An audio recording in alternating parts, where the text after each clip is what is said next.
Boa noite. Deixa eu me organizar aqui rapidinho. Pronto. E aí, pessoal, como é que vocês estão? Vocês estão bem? Estão felizes? Semana passou bem? Tranquilos? É muito bom estar na casa de Deus, é muito bom estar aqui para ouvir mais um pouco de sua palavra, ouvir do plano que Ele tem para as nossas vidas. E desde quando... Deixa eu apresentar minha esposa antes, né? Estou aqui com a minha esposa Dayana, não estou sozinho. Essa mulher incrível que Deus colocou na minha vida. Orem, jovens e adolescentes, orem para casar, casar é bom. É muito bom ter alguém para dividir a vida. Isso agrada a Deus. Esse tema ele começou a me impactar muito desde quando eu comecei a me preparar, desde quando eu recebi o convite. E esse tema ele vai de encontro a algo que é necessário para nós como igreja e para nós como cristãos, porque ele está centrado em Cristo. E a palavra de Deus, do seu início ao final, ela aponta para Cristo. Então nós aprendemos de Moisés, nós aprendemos do povo de Israel, nós aprendemos dos profetas, porém todas as coisas apontam para Cristo, para o nosso Redentor. O ápice da palavra de Deus, o ápice da Bíblia, o ápice da história dos cristãos apontam para Cristo, apontam para o Evangelho e para a salvação. Então é muito bom ter congressos em que a centralidade está em Cristo. Nós falamos de Cristo, nós vamos exaurir esse tema até a nossa morte, porque é o ponto-chave da nossa história como cristãos. É o ponto fundamental da nossa caminhada. Então, todo tipo de busca em conhecer a Deus, em passar por qualquer coisa, vai voltar em Cristo. Nós vamos ler a Bíblia toda, nós vamos dar algumas voltas e vamos voltar para Cristo, para a centralidade do plano de Deus, do Evangelho, que é o poder de Deus para a nossa salvação. E falando sobre libertação, você pode se perguntar, adolescente, jovem, ou até um pouco mais, com um pouco mais de idade, porque aqui não tem ninguém velho, né? Tem um pouco mais de idade. Você pode se perguntar, mas me libertar de quê?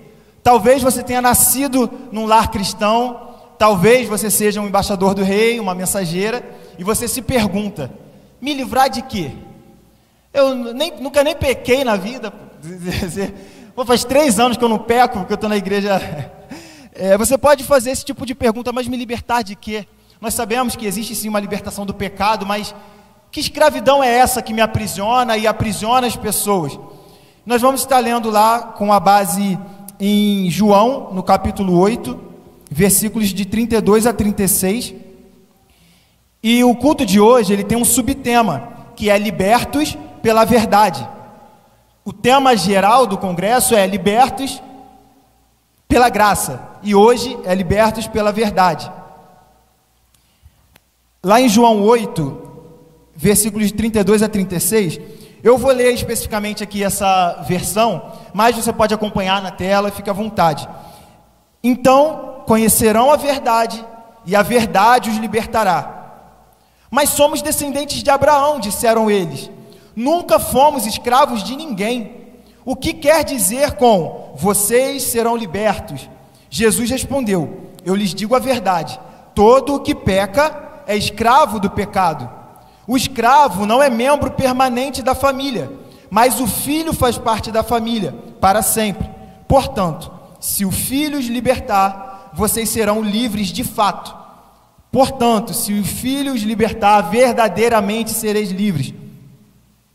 Eu, quando era adolescente, eu tinha uma crise na minha caminhada ali, porque meus pais, eles reclamavam de algumas coisas de mim, do tipo corte de cabelo que eu queria fazer.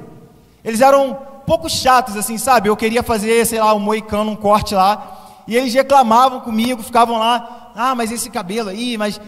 E eu, cristão a vida inteira, nascido na igreja, não, nasci no hospital, mas na igreja a vida inteira, eu me questionava, eu não saio para festa, eu não faço nada, assim, de errado, eu sigo ali as ordens, eu sou cristão, eu frequento a igreja, eu estou ali fiel sempre, firmado, eu tenho uma convicção de quem eu sou filho de Deus.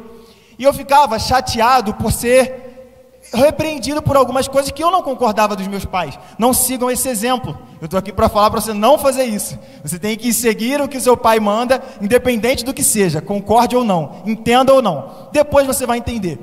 Mas isso me trazia esse sentimento, um sentimento quase que de frustração ou de, cara, não, eu faço tudo certo. Por que tanto apego, tanta coisa comigo?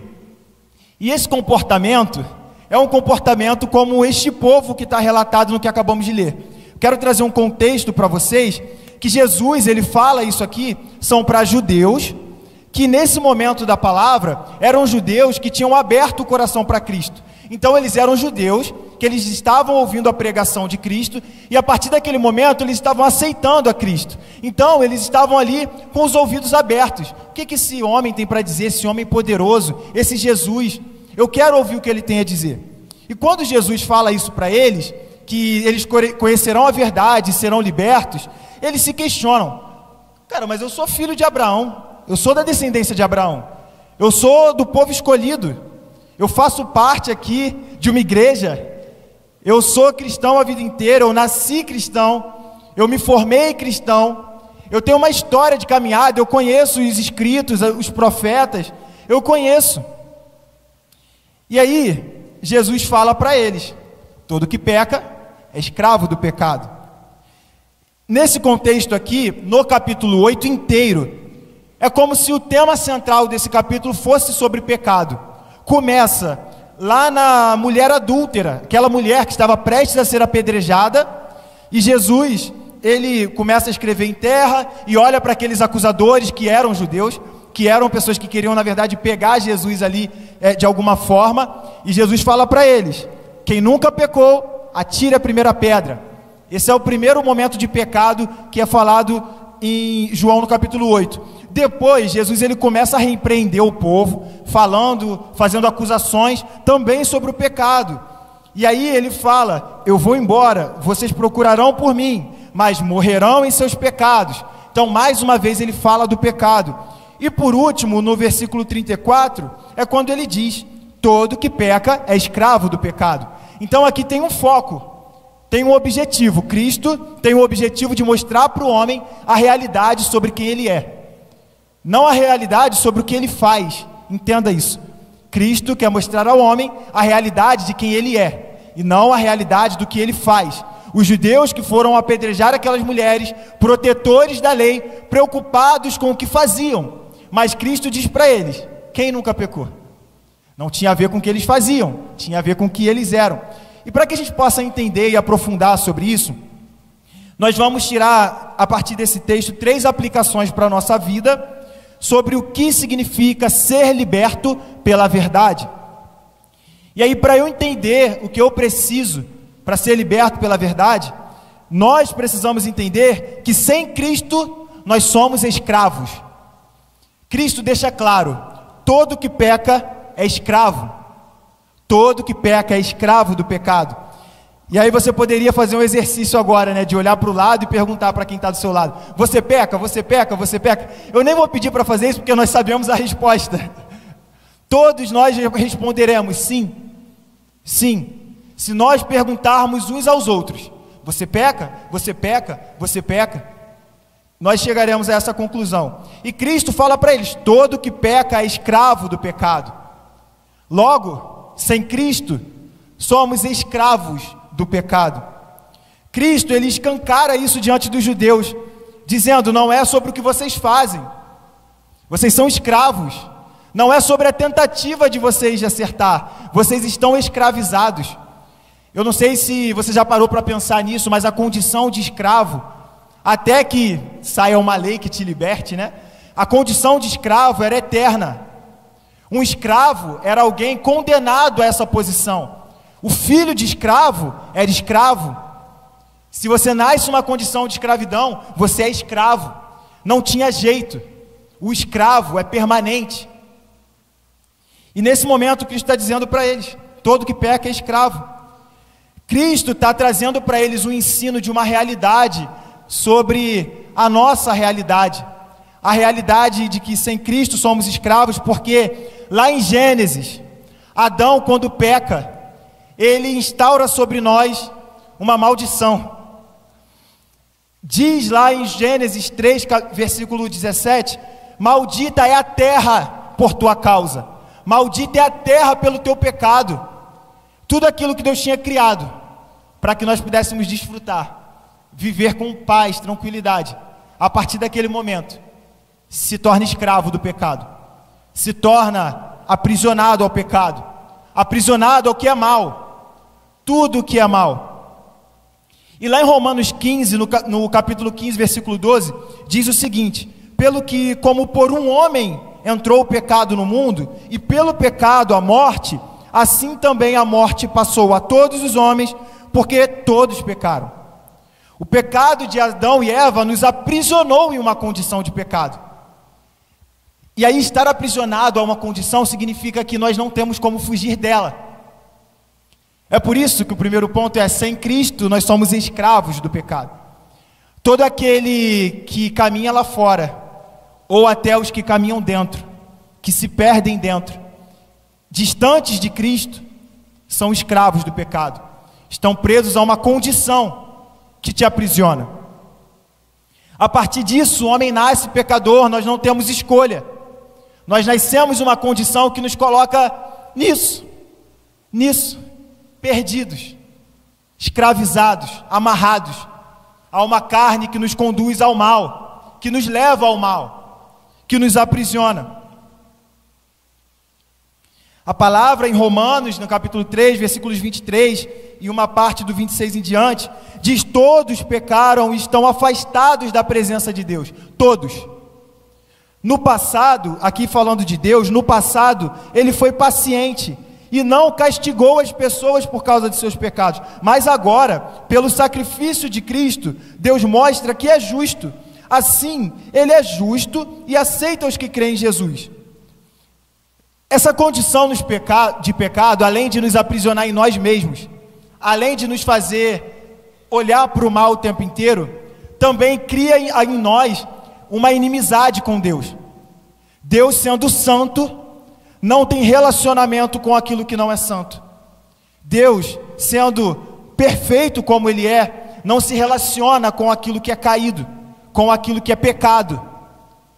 E a partir do pecado de Adão, estamos nós escravizados, e estamos nós também condenados a ficar distantes do nosso Criador, distantes daquele que nos deu a vida e que nos criou por amor, para um relacionamento perfeito. E essa justiça de Deus precisava ser feita. Logo, sem nenhum ato que nos pagasse o preço, sem nenhum ato de justiça, nós seríamos reféns da ira de Deus até o fim das nossas vidas, até o fim da nossa história. Talvez você esteja pensando: cara, isso é ruim demais. E eu estou trazendo todos esses pontos para que você entenda: sim, é decadente, é péssimo.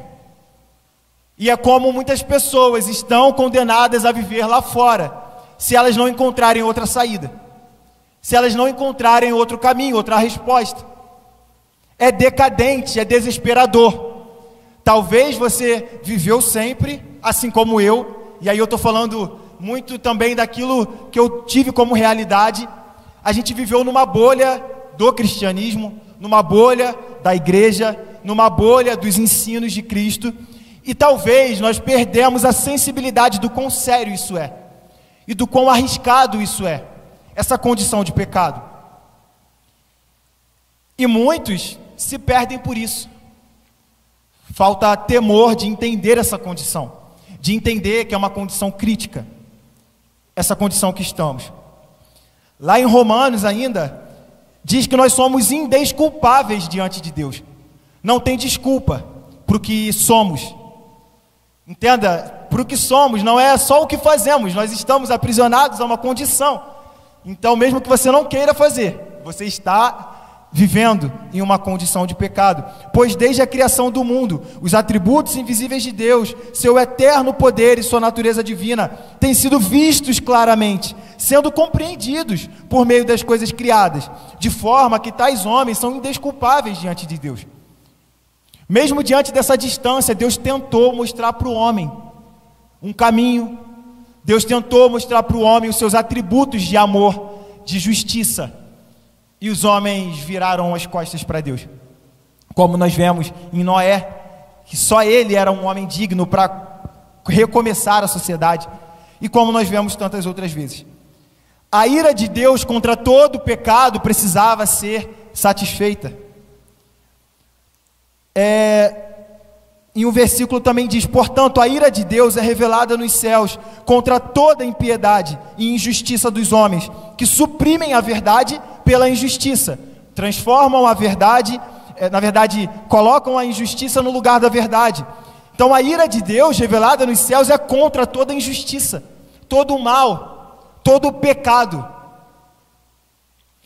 Paulo retrata isso de maneira incrível em Romanos também, 7, 24 e 25, que diz: miserável homem que sou, quem me libertará deste corpo sujeito à morte? Graças a Deus por Jesus Cristo, o nosso Senhor, de modo que com a mente eu próprio sou servo da lei de Deus, mas a carne sou escravo pela lei do pecado. A questão aqui não é um pecado ou outro que você comete, é a condição que você está, uma condição de pecado, uma condição de morte, e sem Cristo estamos condenados à morte. Tudo isso pode te fazer pensar: o que eu faço diante disso? Isso é muito sério, isso é grave, estou até com um pouco de medo. Você pode chegar a esse tipo de conclusão, a nossa mente chega a esse tipo de conclusão. Mas para entender como ser liberto pela verdade, indo para o segundo ponto, precisamos entender que não nascemos para o pecado. Nós fomos submetidos a uma condição de pecado, que nos aprisiona, que nos mata. Mas nós não nascemos para isso. Nós não fomos formados, Adão, Eva, não foram formados para o pecado. E aqui em João, no capítulo 8, versículo 35, Jesus ele diz: o escravo não tem lugar permanente na família, mas o filho pertence a ela para sempre. Nós, uma condição de escravos, estamos em um lugar que não é nosso, estamos pertencentes a algo em que não somos parte disso. Toda essa condição de escravidão que o pecado nos aprisiona não é o que Deus preparou para nós, não é o plano original de Deus para a nossa existência, para a nossa história. E o inimigo, ele quer roubar a identidade real que Deus preparou para nós. O mundo, as mentiras, a cultura deste mundo quer roubar a verdadeira identidade que nós temos. Essa condição de pecado nos coloca muitas vezes olhando para Cristo, olhando para o amor dele, como pessoas horríveis. Senhor, me perdoa, eu estou pecando, eu estou falhando. E esse pecado faz com que a gente olhe para dentro e diga: eu não sou ninguém, eu não mereço essa graça, eu não mereço esse amor, eu não mereço. E quantos se perderam por isso? Por talvez em uma condição de pecado, em um pecado que não foi tratado como poderia, como deveria. Se foi. E quantas vezes nós, na mesma situação, reféns, presos ao pecado, olhamos para esse irmão que errou publicamente e dizemos: você é indigno, você não merece, você não, porque você pecou. Como se nós não pecássemos, como se não existisse culpa em nós, como se nós fôssemos perfeitos, porque erramos um pouquinho menos. O plano de Deus para nós não tinha a ver com o nosso erro, tinha a ver com o amor que ele tinha para criar o homem e para se relacionar com o homem. Você não nasceu para ser escravo, você nasceu para ser livre, você nasceu para ter relacionamento pleno com Deus, você nasceu para ser conduzido pelo Senhor. E lá em Romanos 15, no primeiro ponto, eu li de que o pecado entrou no mundo a partir de um homem responsável por fazer esse mal chegar até nós. E ainda em Romanos 15, agora no versículo 17, nós temos a resposta para essa prisão que fomos submetidos. Romanos 15, 17, que diz: porque se pela ofensa de um só a morte reinou por meio desse um, muito mais os que recebem a abundância da graça e o dom da justiça reinarão em vida por um só, que é Jesus Cristo. Pois assim, como por uma só ofensa veio o juízo sobre todos os homens para condenação, assim também, por um só ato de justiça, veio a graça sobre todos os homens para a justificação da vida. Porque como, pela desobediência de um só homem, muitos foram feitos pecadores, assim pela obediência de um, muitos foram feitos justos. Entrou, porém, a lei para que a ofensa abundasse, mas onde abundou o pecado, superabundou a graça.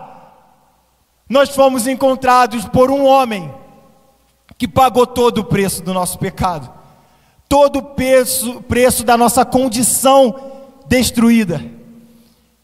E esse é o Evangelho, essa é a verdade que nos liberta. É a verdade a respeito do plano de Deus para a nossa história. Nós que estávamos lá indesculpáveis, distantes de Deus, fomos resgatados pela obediência de um homem, pelo amor de um homem e pelo sacrifício de um homem. Se de alguma forma isso não mexe com o teu coração, não mexe com a tua mente, e não te leva a querer tudo que esse homem pode dar, você precisa clamar por isso, porque essa é a mensagem que é pregada há 2000 anos, e não se cansa. É a mensagem que é pregada há mais de 2000 anos, e levou homens e mulheres à morte, a serem destroçados por essa mensagem. Essa é a palavra que fez com que chegássemos até aqui, e que a igreja prevalecesse. O Coliseu não parou a igreja, a Roma não parou a igreja, nada, porque existe um evangelho verdadeiro, vivo, eficaz, que é a verdade a nosso respeito. O mundo quer dizer que o que nós fazemos, que o que nós cremos é uma mentira, que existe um jeito melhor de viver, que existe um jeito mais prazeroso de viver, mas essas coisas são mentira. Essas coisas nos conduzem a uma mentira, a uma vida de morte, a uma vida de escravidão. E você como jovem, você como adolescente, precisa buscar isso o mais rápido possível. Você precisa, o mais rápido possível, buscar nessa palavra todas as verdades que você busca. Todas as verdades, todas as dúvidas que você tem dentro de você, são respondidas através de Cristo. Todas, todas. Então não tenha dúvidas. Não se deixe ser tentado por esse mundo, que diz que existe algo melhor para você. Busque na palavra a verdade a teu respeito. Busque na palavra a verdade sobre a tua identidade. Busque na palavra a verdade sobre a sua sexualidade. Busque na palavra a verdade sobre o plano que Deus tem para você. Busque nele, em Cristo. Em Cristo está concentrado todas as coisas que nós precisamos. Lendo aqui o Novo Testamento, se você ler ali a partir de Atos, as cartas de Paulo, a pregação é repetitiva, porque existe um centro, que é o Evangelho. Toda a pregação de Pedro, que converte 3.000 homens, é a mesma: arrependa-se e aceite a Cristo que morreu por você. Arrependa-se. Eu, uma época dessas, fui ver as pregações de Billy Graham. Billy Graham é um dos responsáveis pelo movimento evangélico da nossa história, lá por volta do século 20. Se hoje nós somos chamados evangélicos, tem a ver com o movimento desse homem e de outros países. E todo mundo falava, né, cara, Billy Graham lotava estádio, Billy Graham pregava e milhares de almas eram convertidas. E aí eu pensando, né, cara, eu preciso ouvir a pregação desse homem. O que esse homem vai dizer? O que ele vai falar e que vai levar as pessoas ao movimento? E a pregação dele era a seguinte: arrependa-se. Você é um pecador, você está condenado à morte, mas existe um rei, existe alguém, existe um Deus que se fez homem, se fez maldição por você, para te dar a vida. Simples. Essa era a pregação de Billy Graham diante de milhares de pessoas em um estádio, e que quando ele fazia um apelo, milhares de almas eram convertidas. Porque essa palavra não tem a ver com a minha eloquência para pregar, não tem a ver com a tua eloquência para pregar, para falar, não tem a ver com a tua capacidade, tem a ver com o poder de Deus. Porque o Evangelho é o poder de Deus. O Evangelho que é loucura para aqueles que estão se perdendo, mas para nós que estamos sendo salvos, é poder. Poder este que não vem de homens, poder este que vem de Deus, o Todo-Poderoso Deus. E entendendo que essa graça superabundou a nós, nós precisamos agora tomar posse da nossa condição de filhos. O nosso terceiro ponto é esse. Nós entendemos que sem Cristo somos escravos. Nós entendemos que não nascemos para a escravidão. Nós nascemos para sermos livres, libertos e vivermos plenamente com Deus. E agora nós precisamos lembrar de tomar posse disso. Porque quantos são aqueles que entenderam a condição de escravidão, de pecado, entenderam que Cristo morreu por elas, mas não toma posse da condição de filho, não toma posse deste lugar que é teu. Você é filho amado, você é filha, você não nasceu rejeitado, você não nasceu caído, destruído, não importa a tua história. Existe um plano de Deus para você, um plano de redenção, um plano de vida plena. Ele diz que Ele é o caminho, Ele é a verdade, Ele é vida, nos livrando dessa morte. Lá no versículo 36 do capítulo 8 de João, que nós lemos, diz, portanto, se o Filho os libertar, vocês serão livres de fato. E o que significa o Filho nos libertar? Ele já morreu na cruz, Ele já realizou a missão redentora. Nós aprendemos como cristãos, batistas, que a salvação é por meio da fé, é graça, não é por obras para que os homens não se vangloriem, é graça. Então se é graça, eu preciso fazer algo a respeito disso? Ou simplesmente, pronto, está feito? Mas existe algo que nós precisamos fazer, existe algo que nós precisamos fazer diante desse poder que se apresenta a nós. Nós precisamos responder a essa graça. Em alguns momentos, na palavra de Deus, no Novo Testamento também, fala daqueles que rejeitaram a graça. E para aquele que rejeita a graça, ele está condenado. Ele não tem parte com Deus. Verdadeiramente não foi liberto pelo Filho. O Filho cumpriu a missão, mas este não escolheu ser liberto. Ele escolheu o pior caminho. Em João, no capítulo 1, João é um livro sensacional, assim. Você lê João, você vê a história de Deus para nós, você vê a história de quem Cristo é. Ele era o Verbo estava com Deus, o Verbo era Deus, ele estava no princípio com Deus, e fala da Trindade, fala de que Cristo estava lá desde a fundação do mundo. E ainda mais, no versículo 12, ele complementa esse plano que nós recebemos. Mas a todos que creram nele e o aceitaram, ele deu o direito de se tornarem filhos de Deus. Então, não nasceram segundo a ordem natural, nem como resultado da paixão ou da vontade humana, mas nasceram de Deus. Assim, a palavra se tornou ser humano, ou, em outras versões, o Verbo se fez carne e osso, e habitou entre nós. E ele era cheio de graça e verdade, e vimos sua glória, a glória do Filho único do Pai. Mas a todos que creram nele e o aceitaram, ele deu o direito de se tornarem filhos de Deus. Nós recebemos carta de alforria. Nós que éramos escravos, agora somos filhos. Nós recebemos um direito. Direito esse que não conquistamos com a nossa luta, indo para a manifestação. Direito esse que ganhamos de graça, por graça, de presente, por amor. Hoje nós temos direito de sermos chamados filhos de Deus. Filhos de Deus. É maravilhoso quando diz aqui que nós não nascemos segundo ordem natural, nem como resultado de paixão ou da vontade humana. Nós nascemos de Deus. A palavra de Deus diz que nós o amamos porque Ele nos amou primeiro. E é disso que se trata. Não se trata de ser filho de Deus porque o meu pai aceitou a Jesus e agora, naturalmente, eu sou filho de Deus também. Não se trata de um ensino que você recebeu, de um lugar que você frequentou, ou de simplesmente orientações que você recebeu para tomar boas decisões na vida. Se trata de nascer de Deus. Não é vontade humana, não é paixão. Deus te chamou. Deus te chamou para isso. Deus convenceu o teu coração para essa realidade.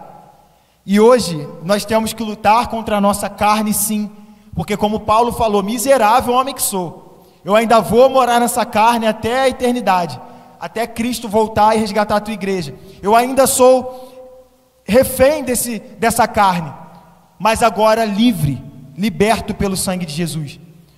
A palavra de Deus diz, porque aquele que está em Cristo, nova criatura é, as coisas velhas se passaram e eis que tudo se fez novo.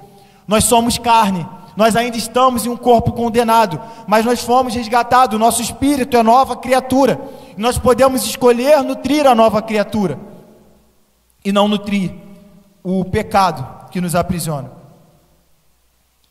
Essa é uma palavra que talvez você possa pensar também, eu já sabia de todas essas coisas, mas é o poder de Deus, é o tipo de mensagem que nós devemos ler todos os meses.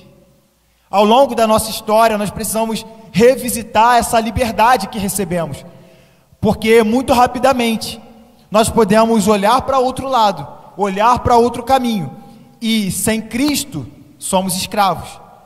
Nós precisamos de Cristo, somente Cristo. Ele é tudo que precisamos, nós precisamos dele.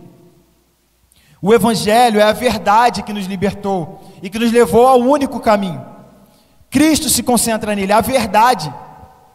O Evangelho é a verdade de Deus, Cristo é a verdade, a tua palavra é a verdade. Vão querer te enganar muito ainda, mas existe uma verdade a teu respeito. Vão querer te levar muito para um caminho contrário, mas existe uma verdade que você precisa acreditar. E essa verdade está em Cristo. E buscar a Cristo e estar em Cristo não é simplesmente frequentar cultos, não é simplesmente ouvir canções. Estar em Cristo é decididamente todos os dias mergulhar sobre essa palavra e fazer com que ela penetre nas entranhas do nosso ser, até que nós sejamos completamente convencidos e transformados por essa palavra e transformados por essa verdade. O Evangelho, ele tem poder e um poder transformador. Não faz sentido sermos os mesmos. Nós escolhemos matar a carne que já era morta pelo pecado e dar vida ao Espírito. Eu amo a palavra quando diz que o mesmo Espírito que ressuscitou Jesus dentre os mortos habita em você. Eu amo isso. Porque Jesus, ressuscitado entre os mortos, esse Espírito habita em você. O poder de Deus habita em você. E a nossa carne foi completamente mortificada e precisa ser mortificada todos os dias, todos os dias. Em João, no capítulo 1, versículo 1, de 1 a 5, diz exatamente aquilo que eu falei antes, e eu quero chegar ao final dessa palavra exatamente com isso. Nós vamos cantar uma canção que fala da centralidade de Cristo. É a minha música preferida dos últimos tempos, eu devo ouvir umas 5 vezes por dia, porque fala de fato da centralidade de Cristo, que é somente Cristo. É Ele quem nos liberta, Ele é a verdade que nos liberta da nossa condição. Em João capítulo 1, versículos de 1 a 5, nessa versão que eu estou lendo, diz: no princípio, aquele que é a palavra já existia. A palavra estava com Deus, e a palavra era Deus. Ele existia no princípio com Deus. Por meio dele, Deus criou todas as coisas. E sem ele, nada foi criado. Aquele que é a palavra possuía a vida, e a sua vida trouxe luz a todos. A luz brilha na escuridão, e a escuridão nunca conseguiu apagá-la. A escuridão tentou apagar essa verdade. A escuridão tentou apagar a verdade sobre quem era Cristo. O inimigo tentou matar a Cristo, mas a luz brilha na escuridão, E a escuridão nunca conseguiu apagá-la.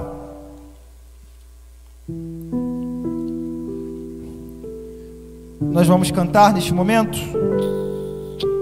E eu quero que você reflita sobre tudo isso que você ouviu. E que você comece a refletir ao longo da tua vida daqui para frente. Sobre o poder que te alcançou. Sobre o poder de Deus que te alcançou. Que agora você está submetido a este poder. Você está debaixo desse poder que te conduz pelos seus dias. E todo momento em que você tiver medo, que você tiver uma preocupação extrema sobre o teu futuro, sobre a tua história, você vai lembrar que existe uma verdade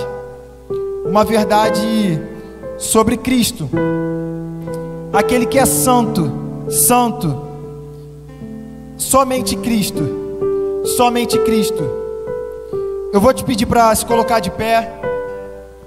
E nós vamos cantar e ao mesmo tempo orar neste momento. Eu quero que você se coloque agora nessa condição mesmo de clamar ao Senhor: Senhor, toma o meu coração, toma a minha vida. Que essa verdade possa ecoar dentro de mim. E que todos os dias eu fale sobre isso. Que eu não me envergonhe do Evangelho, porque ele é o poder de Deus para a salvação. Que eu não tenha vergonha quando eu for tentado na escola, no trabalho, na faculdade, quando eu for tentado a negar, que eu lembre que eu fui alcançado por um poder. Eu não fui alcançado por uma religião, eu não fui alcançado por uma igreja, eu fui alcançado por um poder que persiste há 2000 anos. Passaram-se tronos, reinos, gerações, poderes, governos, e a mensagem de Cristo continua a ser pregada. E ela será pregada até que Ele venha, até que Ele volte. E que você seja canal disso. Você que está aqui, jovem, você também, com mais idade, você foi exposto a essa palavra. Você entendeu, você foi alcançado. Você, embaixador do Rei, mensageira. Você, jovem, adolescente. Cara, você foi convidado para proclamar sobre isso. Não se permita acordar nenhum dia da tua história sem lembrar disso. Que você foi chamado a carregar isso como bandeira. Você foi chamado a ser mal compreendido pelos homens por essa mensagem. E que, se for necessário, você foi convidado a morrer por essa mensagem. Porque somente Cristo. Nós vamos cantar neste momento. Enquanto ouve essa canção, enquanto